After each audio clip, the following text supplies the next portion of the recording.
hello हाम्रो यो second hike भयो टुगेदर होइन दिदीले चाहिँ जहिले पनि ब्याग राम्रोसँगले आफू प्याक गरेर हिँड्नुहुन्छ होइन ब्यागमा के बोकेर हिँड्नुहुँदो रहेछ भनेर यसो हामी यहाँ दिदीको ब्यागमा चेक गर्न आएको है झोलाभित्र के होला दिदी हाइकिङ ब्याग हैन हजुर हाइकिङ ब्याग हैन नर्मल ब्याग नर्मल ब्याग हाइकको लागि टाइममा चाहिँ के बोक्नुहुन्छ हल्का छ नि त त्यही भएर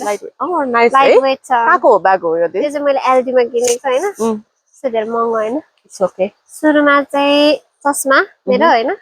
लिङ्कोको चप्समा मेरो दुईटा चस्मा यो चाहिँ सनग्लास जस्तो हुन्छ यो नर्मल सजिलो हुन्छ हिँड्दाखेरि घाममा है अनि यो चाहिँ ह्यान्ड क्रिम अन्त दिदीले गिफ्ट दिनुभएको मलाई नाइस है राम्रो छ मिठो बास्ना आउँछ यो अनि अर्को चाहिँ के हो अनि टिस्यु छ बक्स टिस्यु गुड आइडिया मैले युज गरेर भेट्सके उहाँको ब्याग चाहिँ छैन भर्दिन अनि अनि एकदम राम्रो हिँड्दा हिँड्दै गनाइन्छ त्यही भएर दिदीले अलिकति बडी मिस्ट पनि बोकेर हिँड्नुपर्छ मिठो छ यो सानो छ अनि डबल प्याक हैन द्याट्स गुड है अरु के छ अनि गाडीको चाबी छ गाडी चाबी हैन गाडीको खोइ हिजो त इभी लाइभ वाला थियो त है यो आज अर्को गाडी हो दाइको हो किनभने एस छ यहाँनेरि है यो चाहिँ मेरो गाडी हो खासमा तर हामीले इनिशियल अर्को गरेर राखेको सो स्वीट है अनि चाहिँ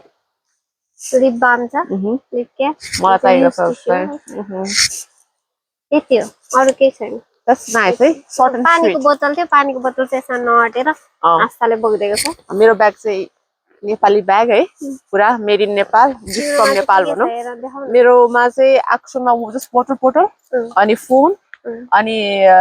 लिप लाइनर छ हैन जुन चाहिँ मैले लाइन है लिप लाइनर खास चाबी छ अनि त्यसपछि